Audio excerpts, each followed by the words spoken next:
ജോന്റെ periods days ആണ് നിങ്ങൾ കാണുന്നത്. കാരണം നമ്മുടെ ബോഡി നമ്മൾ കെയർ ചെയ്യണ പോലെ ആരും കെയർ ചെയ്യും. ഞാൻ ക്ലീനിങ് ആണ് ഗൈസ്. ഗൈനക്കോളജിസ്റ്റിനെ കാണുകയാണെങ്കിൽ അത് എന്തായാലും ബിഫോർ മാരേജ് ആണെങ്കിൽ ആഫ്റ്റർ മാരേജ് ആണെങ്കിൽ കാണാം. ഉച്ചക്ക് എല്ലാം ചായ കുടിക്കാണ്ട് പോണം. നമുക്കിപ്പോ കുറച്ച് ദുശീലങ്ങളുണ്ട്. എന്ത് സാധനം കിട്ടാലും ഉപ്പിലിട്ടോ പറയുന്നില്ല. എന്താണ് നിങ്ങൾക്ക് ഊഹിച്ചെടുത്ത് തീരുമാനിക്കാം. അപ്പൊ നമ്മുടെ ബീഫ് കറി തീരാറായിട്ടുണ്ട് ഉണ്ടാക്കി. പിള്ളേര് ചായ കുടിക്കാവോ?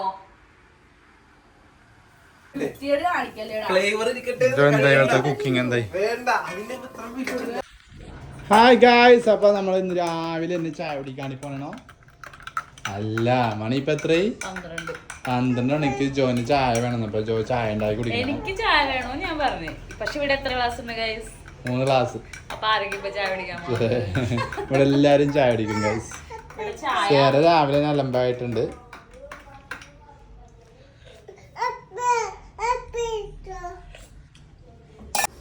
ഈ ചായ ഇവിടുത്തെ മെയിൻ ചായ അടിക്കാനാണ് ഞാൻ കൊടുക്കാൻ പോണത്. കാണിച്ചിറങ്ങി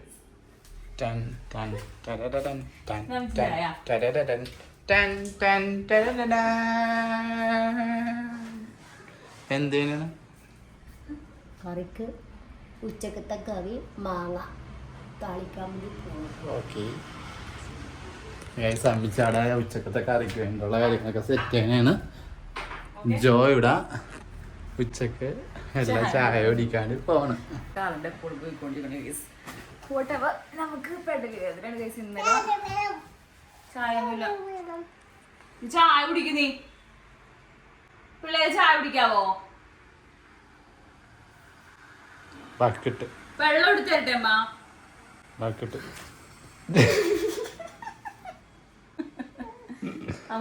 ചായ തരാം. ഇരിക്ക അവിടെ ഇരിക്ക്. ചൂട് കൂടി ഇപ്പൊ ചായ കുടിച്ചാ ശബ്ദം. ഗൈസ് അപ്പൊ നമ്മള് ചായ കുടിക്കാൻ വേണ്ടിയാണ്. സെറമൊക്കെ ഇച്ചിരി ചായ കൊടുക്കാട്ടെ, അല്ലെങ്കിൽ സെറമോള് വഴക്കിടും ഗൈസ്. അപ്പൊ ഇന്നലെ നമ്മളൊരു ഷോർട്ട് വീഡിയോ ചെയ്തിട്ട് നമ്മുടെ പെടലി നല്ലപോലെ പണിയിട്ടിരിക്കണേ ഗൈസ്. ഇച്ചിരി മതിയാ? ഒരിത്തിരി ചായ കുഞ്ഞു ഗ്ലാസ് എടുത്തരോ? ഇതിപ്പോ എന്റെ വീട്ടിലോട്ട് ഞാൻ വന്നേക്കാണ്. നിങ്ങൾക്ക് ഒരു ഹോം ടൂർ എടുക്കാൻ വേണ്ടി വന്നതാണ്. ഇതെല്ലാവരും ഹോം ടൂർ ഒന്നും വന്നില്ല, വീഡിയോ ഫോൺ എടുത്തപ്പോ തന്നെ എല്ലാവരും അപ്പുറത്തും ഇപ്പുറത്തും ഓടി ഗൈസ്. ഞാൻ എന്തായാലും എല്ലാവരും ഒന്ന് പരിചയപ്പെടുത്തി തരാം. ഇതാണ് എന്റെ ഗൈസ്.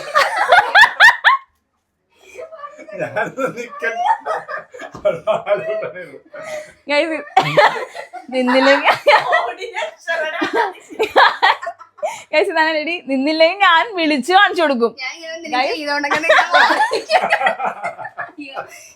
ഗൈസ് ഇതാണ് എന്റെ വീട്ടിൽ രണ്ടാമത്തെ അനിയത്തി. എന്റെ വീട്ടിൽ നിന്ന് എന്റെ രണ്ടാമത്തെ അനിയത്തി ഇതാണ്. She's the left hand of this house. She's controller of this house. ഇതെല്ലാം ചെയ്യണത് ഇവളാണ് ഗൈസ്. ഓളിന് ഷിലു എല്ലാ കാര്യം ചെയ്യും. മമ്മിയുടെ ഒന്നും കേൾക്കും, പപ്പയുടെ ഒന്നും കേൾക്കും, വരുമ്പോ എന്റെ ഒന്നും കേൾക്കും. അങ്ങനെ ചിഞ്ചു അവളാണ്. ചിഞ്ചു ഏറ്റവും ഇളയതാണ്. നല്ലോണം കൊഞ്ചിച്ച് വഷളായിക്കോട്ടാണെന്ന് അറിയാൻ പാടില്ല. അലമ്പായിട്ട് ജീവിക്കുന്നു ഇപ്പൊ. പിന്നെ എന്റെ അനിയന്മാര് ഇവിടെ ഒക്കെ ഉണ്ടായിരുന്നു. വീഡിയോ എടുക്കണം പറഞ്ഞപ്പോ ഇവിടെ പൊത്തിന്റെ അകത്ത് കയറി വിളിച്ചിരിപ്പുണ്ട് ഗൈസ്. അവിടെ എന്റെ പപ്പയും ജിനു ഇരിപ്പുണ്ട്. പിന്നെ വേറെ ഒന്നുമില്ല ഗൈസ്.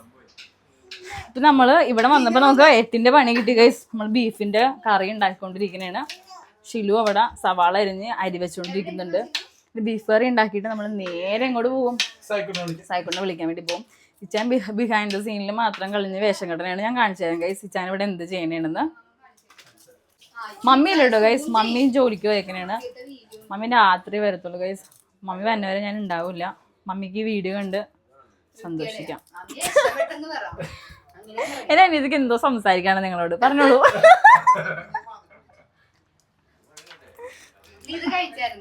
എന്തിട്ടാണത്? മമ്മി അന്ന് തന്നെ മമ്മി ഉണ്ടാക്കിയിട്ട്. മമ്മിക്ക് ഇപ്പൊ കുറച്ച് ദുശീലങ്ങളുണ്ട്. എന്ത് സാധനം കിട്ടാലും ഉപ്പിലിട്ടോ. കുക്കിംഗ് എന്തായി?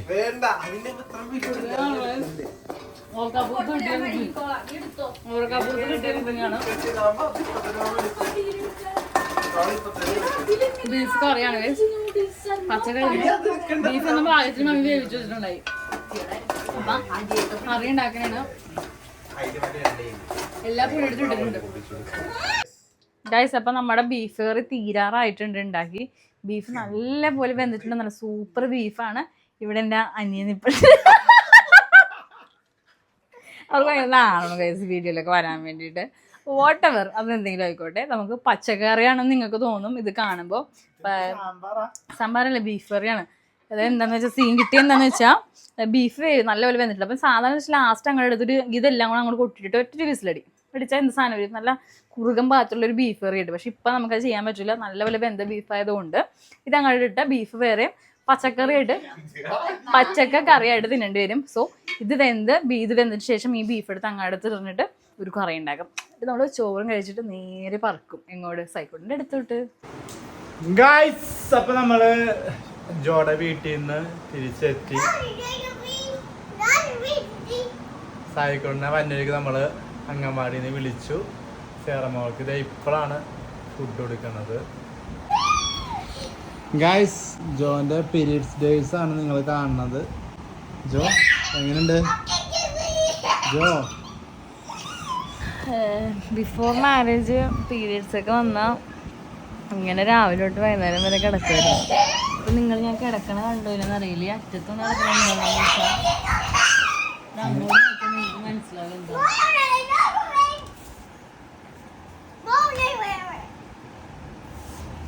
ആ ഇരിക്കണവൻ വന്നാൽ പിന്നെ നമുക്ക് റെസ്റ്റ് ഉണ്ടാവില്ല. അത് രണ്ടും കൂടെ കിടന്ന് മടിക്കണേണ്. ഒരു ഇത്തിരി സ്ഥലത്ത് വന്ന് ഒന്ന് റെസ്റ്റ് എടുക്കണ സീനാണ് നിങ്ങളൊക്കെ കാണുന്നത്.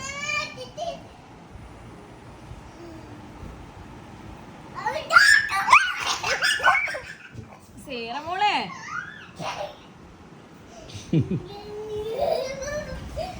മണി 7:08 ഇവിടെ എന്താണ് സംഭവിക്കാൻ പോണത്? പിള്ളേർക്ക് ഫുഡ് കൊടുക്കുന്ന സമയമാണ്, ഡിന്നർ.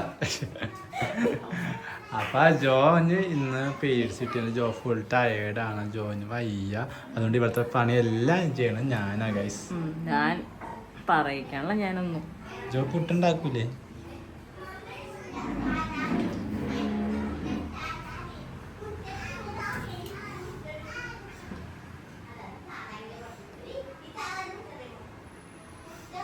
ഗൈസ് മനസ്സിലായോ? ജോടെ ഈ നോട്ടത്തിൽ എല്ലാ തെറികളും വിളിച്ചു കഴിഞ്ഞു. അതാണ് ആ നോട്ടം. ജോ ഇപ്പം മുട്ട വറുത്ത് തിന്നാൻ വേണ്ടി പോണെയാണ്. അല്ല, പിള്ളേർക്ക് കൊടുക്കാനും പോണത്. സാധാരണ പതിവ് അങ്ങനെയാണ്. ജോന് ഇഷ്ടം തോന്നിയാൽ അപ്പം ജോ ഉണ്ടാക്കി തിന്നും. ഓ പിന്നെ ഇപ്പം അങ്ങനെ ഒരു സമയം കിട്ടാറില്ല ഗൈസ്. എനിക്ക് ഇഷ്ടം തോന്നിയാൽ ആ ഇഷ്ടം ഞാൻ മാറ്റി വെച്ചിട്ട് ഹോട്ടലിൽ പോയാണ് ഫുഡ് കഴിക്കണത്. വെച്ചുണ്ടാക്കിയൊന്നും തിന്നാറുന്നില്ല. ജോടെ മെയിൻ ഹോബിയാണ് ഗൈസ് ഈ മുടി പിടിച്ച് വലിച്ചുകൊണ്ടിരിക്കുന്നത്. ഒരു ദിവസം 1000 വട്ടം പിടിച്ചോണ്ടിരിക്കും. ഓൾസോ ഞാൻ എന്നെ എടുത്ത് ഒറ്റ സ്ഥലം എടുത്ത് ഒറ്റ കറി ചെയ്യുന്ന സമയത്ത്. സോ ഇന്നത്തെ ഡേ കഴിയാറായി. So tired. ഇങ്ങനെയൊക്കെ പോകണം. ഇന്നത്തെ ഡേ എന്നെ ഇങ്ങനെ ഉന്തി കൊണ്ടുപോകണമായിരുന്നു. എനിക്ക് വല്ലാത്ത ഇറിറ്റേഷനൊക്കെ. ആക്ച്വലി ഒരു ഇറഗുലർ പീരിയഡ്സ് ആയിരുന്നു. 2-3 മന്ത്സോളം എന്നെ രക്ഷിച്ചു. പീരിയഡ്സ് വന്നില്ല. അപ്പം ഞാൻ വിചാരിച്ച് വന്നില്ലല്ലോ എന്താ വന്നില്ലെങ്കിലും ടെൻഷനാണ്. വന്നാലോ പണ്ടാരം വന്നല്ലോ ആ സീനാണ്. ഇന്ന് രാവിലെ വന്നപ്പോൾ ചായ എനിക്ക് പീരിയഡ്സ് കിട്ടിയെന്ന് ഭയങ്കര ഹാപ്പി ആയിട്ട്. പക്ഷേ ഈവനിങ് കാരണം എന്താ വെച്ചിട്ടുണ്ടെങ്കിൽ കുറെ നാളായിട്ട് ജോലി പീരിയഡ്സ് 2-3 മാസം. സോ നമ്മുടെ ലൈവ് പ്രഗ്നൻസി ടെസ്റ്റ് ഒക്കെ വന്നത് അങ്ങനെ വന്നത്. കിട്ടുന്നില്ല. ജോ പ്രഗ്നന്റ് ആണോ എന്നുള്ള ഡൗട്ടൊക്കെ ആയിട്ടാണുള്ളത്. പക്ഷെ നമ്മൾ ഹോസ്പിറ്റലിൽ പോയി കഴിഞ്ഞപ്പോഴത്തേക്ക് നമ്മള് പോയിട്ട് BTEC ടെസ്റ്റ് ചെയ്തു. ആൻഡ് ഓൾസോ അഗെയിൻ ടെസ്റ്റ് ചെയ്യാൻ വേണ്ടി നമുക്ക് തന്നു. പക്ഷേ അതിനൊന്നും ആവശ്യം വന്നില്ല. നമുക്ക് 2 weeks ആയിട്ടാണ് പറഞ്ഞത്. ബട്ട് നോ പ്രോബ്ലം, എനിക്ക് പീരിയഡ്സ് കിട്ടി. പക്ഷെ ഇനി ഉള്ള മന്ത്സ് നമുക്ക് റെഗുലർ ആണോ ചെക്ക് ചെയ്യണം. സോ പീരിയഡ്സ് കിട്ടിയെന്ന് പറഞ്ഞാൽ ഇങ്ങനെ റെഗുലർ ആയിട്ടുള്ള ആൾക്കാർ എപ്പോഴും ചെക്ക് ചെയ്യേണ്ട കാര്യം വെച്ചാൽ നെക്സ്റ്റ് കമ്മിങ് ഒരു 2-3 months ഒക്കെ നോർമൽ ആണോ ചെക്ക് ചെയ്യണം. ചെക്ക് ചെയ്യാത്ത ഒരുപാട് ആൾക്കാർ, ഞാൻ ചെക്ക് ചെയ്യാറില്ലായിരുന്നു കേട്ടോ. ഒരു 2-3 months ഒക്കെ നോക്കിയിട്ട് വീണ്ടും റെഗുലർ ആണെങ്കിൽ എന്താണ് ഡോക്ടറിനെ കൺസൾട്ട് ചെയ്തിട്ട് എന്താണെന്ന് അറിഞ്ഞിട്ട് വേണം അതിനുള്ള മരുന്ന് മരുന്നൊക്കെ കഴിക്കുക. അല്ലാണ്ട് വെറുതെ ഇതൊക്കെ ഇങ്ങനെ സില്ലിയായിട്ട് കളയരുത്. കാരണം ഹോർമോണൽ ഇംബാലൻസ് ഒക്കെ തെറ്റിയാൽ നമുക്ക് ഭ്രാന്ത് വരെ വിളിച്ചാൽ എനിക്ക് ഇടയ്ക്ക് മുഴുവട്ടാവാറുണ്ട്. സോ അതൊക്കെ എന്തായാലും ട്രാക്കിൽ കൊണ്ടുവരാൻ വേണ്ടിയിട്ട് നോക്കുക. ഇവൻ ഞാൻ പറയുന്നത് അറിയുന്നവർക്ക് വേണ്ടിയിട്ടല്ലോ, അറിയാത്ത ഒരുപാട് ആളുകൾക്ക് ഉണ്ടാവും. അപ്പം എൻ്റെ എക്സ്പീരിയൻസ് നിങ്ങളോട് ഷെയർ ചെയ്യുമ്പോൾ എന്ന് വെച്ചാൽ ശരിയാണല്ലേ ചേച്ചി അങ്ങനെ വന്നിട്ടുണ്ടല്ലോ എന്നൊക്കെ വിചാരിച്ച് ആരെങ്കിലുമൊക്കെ ഒന്ന് ചെക്ക് ചെയ്യും. അപ്പോൾ സോ എപ്പോഴും ഇപ്പം ഇവൻ ഒരു 18 years ഒക്കെ ബിലോ 18 അല്ല, മാരേജ് ബിഫോറുള്ള കുട്ടികളൊക്കെ ഇപ്പം പൊതുവെ എല്ലാ കുഞ്ഞുങ്ങളല്ല പീരിയഡ്സ് കിട്ടിയ കുട്ടികളൊക്കെ ഒന്ന് ട്രാക്ക് ചെയ്യും. ഇവൻ എനിക്ക് പീരിയഡ്സ് കിട്ടിയ മന്ത് ഇതാണ്, അപ്പോൾ നെക്സ്റ്റ് മന്ത് എനിക്ക് കറക്റ്റ് 28 ഡേയ്സിലാണ് കിട്ടിയത്. അതൊക്കെ ഒന്ന് കറക്റ്റ് ട്രാക്ക് ചെയ്ത് ഒരുപാട് ആപ്സും ഉണ്ട്. അപ്പോൾ അതൊക്കെ വെച്ച് ഞാൻ ട്രാക്ക് ചെയ്യാറുണ്ട്. ഇപ്പോൾ ട്രാക്ക് ചെയ്യാനൊന്നും സമയം കിട്ടില്ല. അങ്ങനെ ട്രാക്ക് ചെയ്യാത്തത് കൊണ്ടാണ് നമുക്ക് ആകെ ഇംപ്രോപ്പർ ആയത് പീരിയഡ്സ് ഒക്കെ. അപ്പോൾ സോ ട്രാക്കൊക്കെ ചെയ്തിട്ട് പോകുന്നവരാണെങ്കിൽ കറക്റ്റ് ആയിട്ടുള്ള പീരിയഡ്സ് ഒക്കെ ആണെന്ന് നമുക്കൊരു കൺഫേം ഉണ്ടാവും. അപ്പോൾ എനിക്ക് കറക്റ്റ് ഈ ഡേയ്സ് വന്നില്ലെങ്കിൽ നമുക്ക് എന്തുകൊണ്ടാണ് വരാത്തത്. ഇപ്പം പിന്നെ പൊതുവെയുള്ള ആൾക്കാർക്കാണ് എനിക്ക് തോന്നിയിട്ടുള്ളതാണ് മാരേജ് ഇത്രയും പറയാൻ കാരണം വെച്ചാൽ എൻ്റെ എക്സ്പീരിയൻസ് എനിക്ക് ഉണ്ടായത്. ഇപ്പം ഇവൻ ബിഫോർ മാരേജ് ഒക്കെ നമുക്ക് ഇവൻ പീരിയഡ്സ് ഒക്കെ നോർമലല്ല. ട്രാക്കൊക്കെ നോക്കുന്ന കുട്ടികളാണെങ്കിൽ പറയേണ്ട കാര്യമാണ്. അപ്പോൾ ഇവനല്ല. അപ്പോൾ നമ്മൾ ആദ്യം പോയിട്ട് എന്തായിരിക്കും പറയുന്നത്, നമ്മൾ അപ്പൻ്റെ അടുത്ത് അമ്മയുടെ അടുത്തായിരിക്കും നമ്മൾ പറയേണ്ടത്, അമ്മ എനിക്ക് 2 ഡേയ്സ് ഈ 2-3 മന്ത്സ് ആയിട്ട് പീരിയഡ്സ് കിട്ടാതെ വരും. ഫസ്റ്റ് തന്നെ തിങ്ക് ചെയ്യരുത്, ഞാൻ പ്രഗ്നൻ്റ് ആണെന്ന് തിങ്ക് ചെയ്യരുത്. നമുക്ക് ചിലപ്പോൾ ഇംപ്രോപ്പർ ആയതുകൊണ്ടായിരിക്കും. അപ്പോൾ നമ്മളൊരു ഗൈനക്കോളജിസ്റ്റിനെ കാണണം. ഈവൻ 28 ഡേയ്സ് അല്ല 30 ഡേയ്സ് വരെയൊക്കെ നോർമലാണ്. 30 ഡേയ്സ് കഴിഞ്ഞിട്ടൊക്കെ വന്നില്ലെങ്കിൽ അതൊക്കെ ഇംപ്രോപ്പർ ആയിട്ടുള്ള ഒരു പീരിയഡ്സ് ആണ്. അപ്പോൾ സോ എന്തായാലും നിങ്ങളൊരു ഗൈനക്കോളജിസ്റ്റിനെ പോയി കാണും. ഇപ്പോഴത്തെ പെൺപിള്ളേർക്കൊന്നും പ്രശ്നമൊന്നുമില്ല, പോയി കാണുന്നില്ല. പക്ഷെ ഞങ്ങളുടെയൊക്കെ ജനറേഷനിൽ ഗൈനക്കോളജിസ്റ്റിനെ പോയി കണ്ടത് പറയുന്നില്ല, എന്താണ് നിങ്ങൾക്ക് ഊഹിച്ചെടുത്ത് തീരുമാനിക്കാം. സോ ഗൈനക്കോളജിസ്റ്റിനെ കാണുകയാണെങ്കിൽ അത് എന്തായാലും ബിഫോർ മാരേജ് ആണെങ്കിൽ ആഫ്റ്റർ മാരേജ് ആണെങ്കിൽ പോയി കാണാം. കാരണം നമ്മുടെ ബോഡി നമ്മൾ കെയർ ചെയ്യണ പോലെ ആരും കെയർ ചെയ്യും. ഇപ്പം 8:30 ജോയ് 7:00 പിള്ളേർക്ക് ഫുഡ് കൊടുക്കാണ്ടിട്ട് പോയേക്കാണ്. പിള്ളേർ ഫുഡ് കഴിക്കണില്ല. ഇനി അത് കഴിഞ്ഞിട്ട് അമ്മച്ചി നാളത്തേക്ക് വെച്ച മീൻ ഇന്ന് വെട്ടി 2 വെട്ടി ക്ലീനാക്കി വറുത്തുകൊണ്ട് കൊടുത്തത്. അപ്പം ഇപ്പം കഴിക്കണുണ്ട്. അപ്പം വീടാകെ തലകുത്തി കിടക്കണമായിരുന്നു. അപ്പോൾ നമ്മൾ ഇപ്പോൾ ഇവിടെ റോഡ് പണിയും കൂടെ ആയതുകൊണ്ട് ഭയങ്കര പൊടിയാണ് ഇവിടെ വീടിനുള്ളിൽ. അപ്പം ഞാൻ ക്ലീനിങ് ആണ് ഗൈസ്. നമ്മൾ ബെഡൊക്കെ കൊട്ടി വൃത്തിയാക്കി ഇട്ടിട്ടുണ്ട്. ഇനിയിപ്പോൾ അടിച്ച് കഴിഞ്ഞിട്ടുണ്ടെങ്കിൽ പിള്ളേരെ നേരെ കുളിപ്പിക്കാൻ കയറ്റുന്നു. പിള്ളേരെ കുളിപ്പിക്കാൻ കയറ്റി കഴിഞ്ഞിട്ടുണ്ടെങ്കിൽ നമ്മൾ വലിയൊരു പണിയായിട്ട് കഴിഞ്ഞു. പിന്നെ വീട് ക്ലീനായി കിടന്നുള്ളൂ. പിന്നെ വീട് നാളെ വൃത്തികേടാവുള്ളൂ. അമ്മച്ചി എന്താണ് അമ്മച്ചി നെട്ടിപ്പോയി കേസാ. ഞാൻ ഇടയ്ക്കൊക്കെ ഇതുപോലെ അമ്മച്ചിനെ പേടിപ്പിക്കാറുണ്ട്. അമ്മച്ചി രാത്രി പലഹാരം തിന്നണം. ഒന്നെങ്കിൽ പുട്ട് തിന്നും, അല്ലെങ്കിൽ ഇതുപോലെ ഇഡ്ഡലി ദോശ അങ്ങനെ എന്തെങ്കിലുമൊക്കെ ആയിട്ട് അമ്മച്ചി കഴിക്കണം. അമ്മച്ചി ഇപ്പോൾ അമ്മച്ചി സമയത്ത് ഫുഡ് കഴിക്കും. കാരണം അമ്മച്ചി ഷുഗറൊക്കെ ഉള്ളതുകൊണ്ട്. അമ്മച്ചി ഇവിടെ പുട്ടിന് കുഴച്ച് വെച്ചിട്ടുണ്ട്. അമ്മച്ചി ഇഡ്ഡലിയാണ് തിന്നണത്. പിള്ളേർ ചോറാണ് തിന്നണത്. രാത്രിയായിട്ടുണ്ടെങ്കിൽ ഇവിടെ ചോറ് കഴിക്കണം പൊതുവെ വളരെ കുറവാണ്.